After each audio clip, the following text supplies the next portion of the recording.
Good evening and welcome to California Today. I'm David Lamb, sitting in for Liang Zhang this evening. Let's take a look at today's stories. Despite years of opposition, a bill that would legalize drug consumption sites in certain cities passed another hurdle. We'll have the cities they'll be opening the sites in. California is seeing high prices across the board. One realtor told NTD about what's caused the sky-high prices in Los Angeles. And a new bill may be removing safety measures from schools. If it passes into law, schools will no longer be required to report pupils to police who threaten school staff. California moved a step closer to creating sites where people could legally use drugs under supervision. The proposal passed the final state committee, despite objections from opponents who say the state would be enabling dangerous and illegal activity. The Assembly Public Safety Committee advanced Senate Bill 57 on Wednesday. The bill would allow Los Angeles, Oakland, and San Francisco to launch safe consumption sites. These sites let people use drugs under supervision designed to save them from dying if they overdose. Introduced in 2020, Senator Scott Wiener's SB 57 has been met with opposition over the years. What they're proposing is addiction maintenance. We should question whether we want to maintain addicts in that state. You heard the cynical view from the CEO of Health Right 360 that basically most people are just resigned to addiction. I don't think that's humane. I think that we need to embrace addiction recovery. Proponents of the bill and Wiener say not a single overdose death has happened in the supervised sites. I'm going to say that we need to go ahead and try something new. And we need to go ahead and make sure we listen to the opponents, make sure that all that information gets down to the local levels. But opponents say the injection sites only make it easier and encourage people to use drugs, even if they're not at a site. Right now, about 5% of the regular users go to injection sites. Everyone else is drawn into the area, and they are overdosing in the most unsafe environment. The idea of safe injection sites is not new. Canada, Europe, and Australia have all established such sites. Most recently, New York City opened 2 sites last year. Former Governor Jerry Brown vetoed a similar proposal in 2018, saying then, "Fundamentally, I don't believe that enabling illegal drug use in government-sponsored injection centers with no corresponding requirement that the user undergo treatment will reduce drug addiction." The committee advanced SB 57 along a 5-2 party line vote. The full assembly will now consider the proposal before the governor can sign it into law. When is the best time to purchase a home in California? According to one real estate agent, without a crystal ball, nobody really knows. But one thing that is for sure is that many people appear to be priced out of the market. NTD's Jackie Rios has more from Los Angeles. If the American dream is to own a home, then the California version of that has become a nightmare. High prices are keeping most people out of the game. We talked to a real estate broker to find out if the average Californian has any hopes of becoming a homeowner. There are so few listings that have been put on the market in the last 3 or 4 years that it is a struggle for buyers to be able to get a home, and they are competing with each other for that same house. So lack of inventory and lots of buyers with nothing to buy. Claudia Story, a real estate broker in Southern California, has been in the business for 35 years. She listed several reasons for the high prices. It's a lack of inventory that's driven up the prices, and great interest rates. You know, we had interest rates maybe 2-3% for quite a while, and so that also has encouraged people to want to buy. Buyers will make maybe 15-16 offers on properties before they find one that they can actually successfully buy.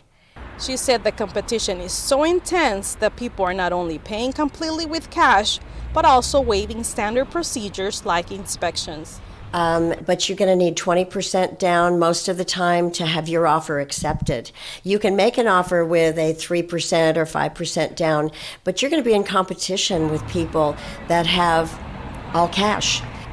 And they're going for sometimes $300,000 over asking price just to secure the property. We just had that last week. Stories said most of the cash is coming from one specific foreign country. It's mainly coming from China. It is amazing what you see in cash, and a lot of the families over there are pooling their money together and buying property here in this state. My own home, as a personal example, is I've had people who paid over $3 million cash for a home, and they haven't moved in yet, but they are bringing their money here so that it's safer. All those cash-only purchases are driving up prices too. A lot of those formerly cash buyers are actually getting loans now. They're finding they've got their money over here, they've had it here for a while, and so they're able to get a loan and leverage their money better. But it's absolutely pushed prices way sky high. Stories say that in Los Angeles, the average price of a 3,000 square foot house with 3 to 4 bedrooms and 2 bathrooms is over $1 million. Neighboring Orange County is about the same price. In the greater LA area, San Bernardino is the most affordable, with averages of over $600,000. Jackie Rios, NTD News, Los Angeles. Just 2 days after the Texas school shooting, the state Senate passed a bill that may leave California schools more vulnerable to similar attacks. Citing equity, a new Senate bill will no longer require schools to report threats from students to police. The California Senate passed a bill that ends a mandatory requirement for schools to notify the police of any violent threats. Senate Bill 1273 passed the upper house on May 26th, just 2 days after the Uvalde, Texas school shooting. The former law required anyone aware of a school official being attacked, assaulted, or physically threatened by any pupil to promptly report the incident. Anyone who failed to do so could face a fine up to $1,000. Senator Melissa Melendez of Lake Elsinore opposed the bill, calling it a terrifying policy. We have seen an increase in violence at our schools. And in too many cases, there are instances where a school and parents or caregivers try their hardest to intervene, to redirect, to do some progressive discipline, to get the kid back on track, and it doesn't work. And the end result is other people's children die because of it. She said she can't believe that just 2 days after the heartbreaking events in Texas, the state Senate would pass a measure making our children less safe at school. Melendez added, requiring teachers to report threats of violence in the classroom may be the only warning law enforcement has to prevent a future violent attack. Senator Stephen Bradford, representing Los Angeles, introduced the bill. He told the Daily Caller that the previous law has led to alarming disparities in both non-white students and students with disabilities. He believes they are the most likely to face arrest. The American Civil Liberties Union praised the bill as promoting racial equity. The bill moves to a vote in the California State Assembly. If it passes, it will then go to Governor Gavin Newsom for his signature. Daniel Hall, NTD News, California. Police, along with the Attorney General, announced a major gang takedown in Stockton. Law enforcement say the gangs are allegedly responsible for multiple crimes in the area. Let's take a look at the details. The city manager for the city of Stockton Police and California Attorney General Rob Bonta announced a multi-agency collaboration that led to a gang takedown. Named Hybrid Havoc, law enforcement investigated at least 6 different gangs in the city. Investigators authored 24 residential search warrants and arrested 90 subjects related to the various crime violations. In a press release, Bonta accused 90 violent gang members of murder, conspiracy to commit murder, and firearms and narcotics trafficking. In all, investigators recovered 58 firearms, including 12 ghost guns, 10 assault weapons. Investigators seized approximately $23,000 in U.S. currency, confiscated 394 grams of cocaine, 959 grams of ecstasy, 98 grams of methamphetamines, 73 grams of heroin, 54 grams of fentanyl, and 5.3 pounds of marijuana. Law enforcement said the investigation also led to the solving of 2 homicides. It includes the February murder of Mark Scott, a special education teacher at Pulliam Elementary School. But today we affirm law enforcement isn't only about solving crimes, while it certainly is about that, it's also about preventing them. I know our work is not done. This is DOJ's 6th gang takedown in the last year, as I mentioned, and there will be more, because we won't stop until every child in Stockton and across California grows up safe. Officials called the operation one of the largest takedowns of organized crime in San Joaquin County. We're going to take a short break, but here's a look at what we've got for you when we come back. The Los Angeles School District warned parents and students alike of fentanyl-laced pills. 3 girls were recently hospitalized after consuming what they thought was ecstasy. An author founded a company to make American history more interesting to students. His goal is also to boost students' self-esteem and appreciation for their country. And more cities are recruiting 4-legged firefighters as fire season is underway. Goats are out to clear hills of brush that machines can't quite tackle. That and more on California Today.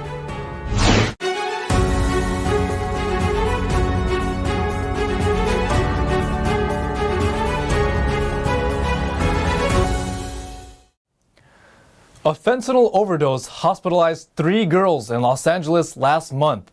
The local school district issued a warning against the drug at the beginning of this month in response. The Los Angeles Unified School District issued a health alert on June 1st, warning parents and students about the dangers of fentanyl-laced drugs after 3 LAUSD students overdosed last week. The 3 teenage girls were hospitalized May 25th after consuming a drug laced with fentanyl. Officials said the students thought they were buying ecstasy online. In a statement, Superintendent Alberto Carvalho said, "Parents are encouraged to have discussions with your child about making healthy choices and about the dangers of ingesting any illicit drugs, especially as we enter into end-of-year celebrations and the summer." The County Public Health Department released an alert stating there is a strong likelihood these drugs are being distributed throughout the community. Mothers Against Drug Deaths, a group of parents calling for more drug regulation, marched on the state capitol last month, demanding Governor Gavin Newsom to do more to solve the state's fentanyl crisis. Since the pandemic lockdowns, parents have been more involved in their children's education. Some don't like what they're seeing and turn to other sources for education, like homeschooling. They found a nonprofit that aims to boost self-esteem by using a more creative and appealing approach to teach American history. NTD's Eileen hears more from the founder. Paul Hemphill is an author, speaker, and veteran. He started American Education Defenders in 2020 as a direct response to the negative classroom influences on the self-esteem of our nation's children.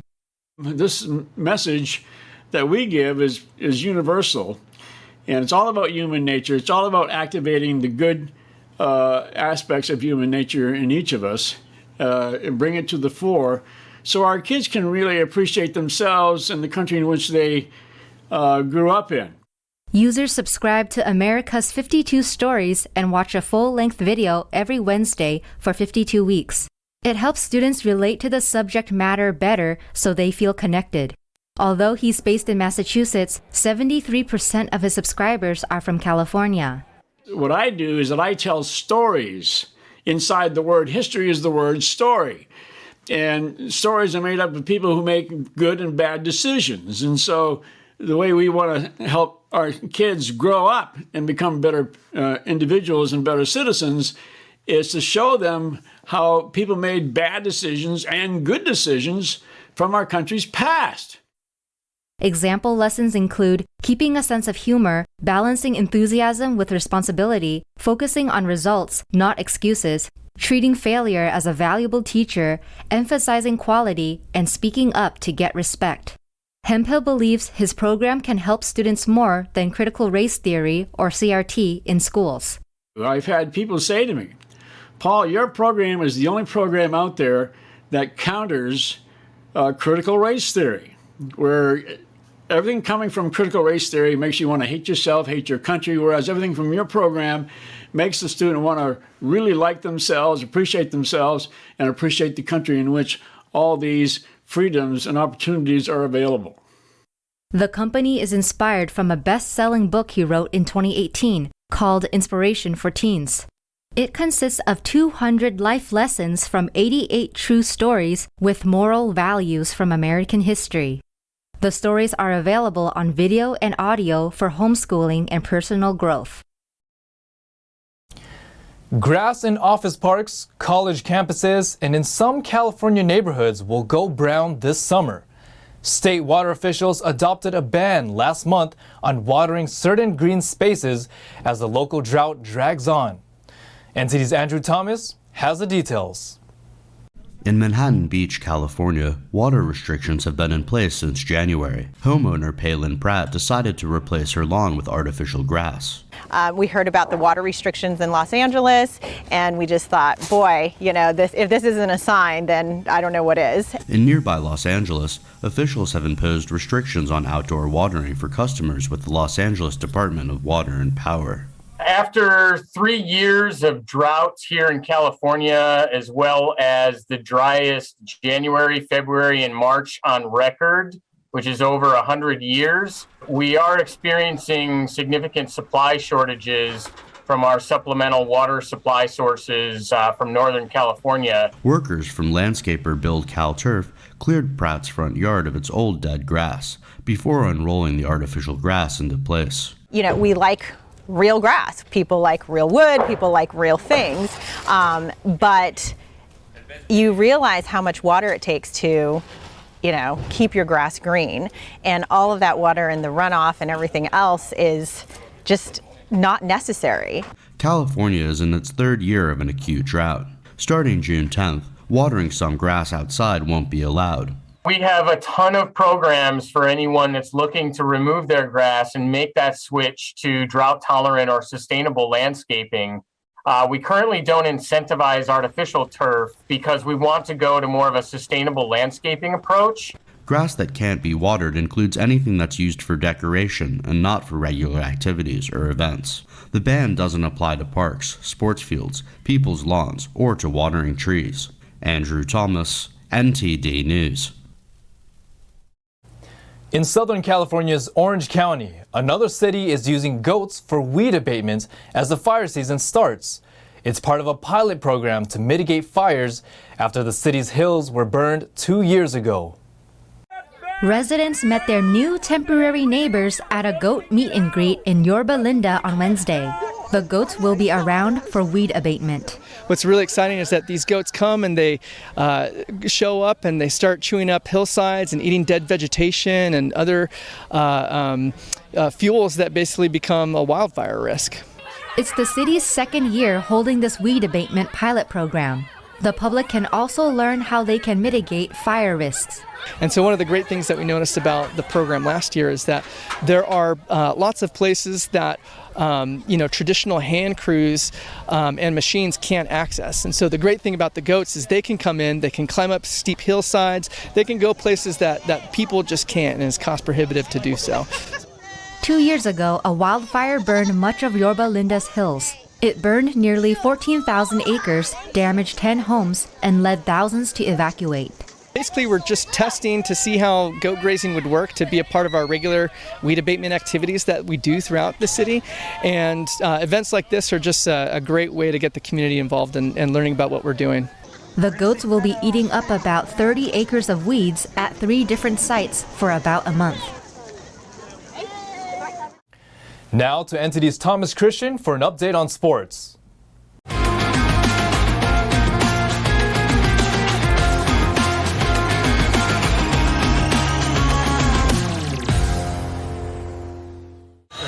We're here at Chase Center in San Francisco for Game 1 of the NBA Finals. The Boston Celtics are taking on the Golden State Warriors. It's your California Today Sports Roundup.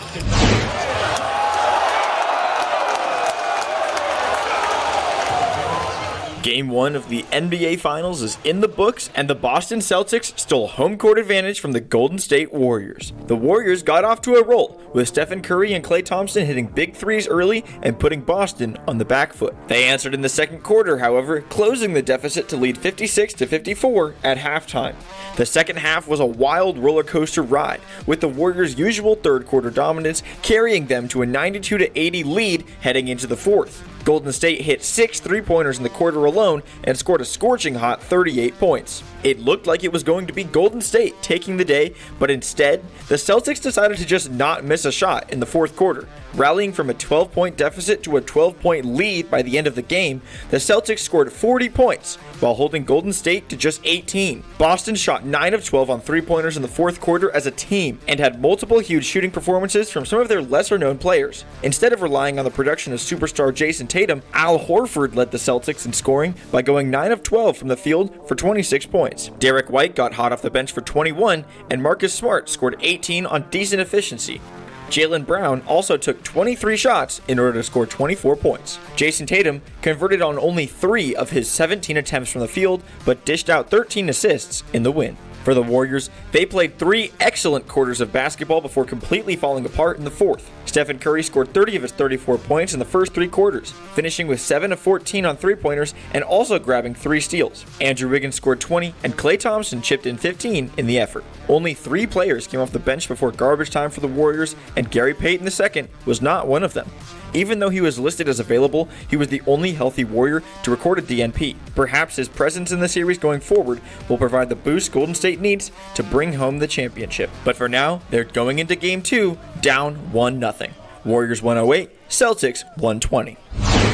7-time Pro Bowl center Alex Mack is retiring after 13 years in the NFL, leaving a major hole in the middle of the offensive line for the San Francisco 49ers. The 36-year-old Mack announced his retirement on Friday in a move the Niners had been bracing for this offseason. Mack thanked the dedicated fan bases in San Francisco, Atlanta, and Cleveland, where he spent his career, the coaches who, quote, tolerated my stubbornness, his teammates, his opponents, and his family and friends. Mack was one of the most consistent performers since being drafted 21st overall out of California by the Browns in 2009. He became an immediate starter as a rookie, made his first Pro Bowl in his second season, was a second-team All-Pro 3 times, and finished his career as a Pro Bowler in his only season in San Francisco.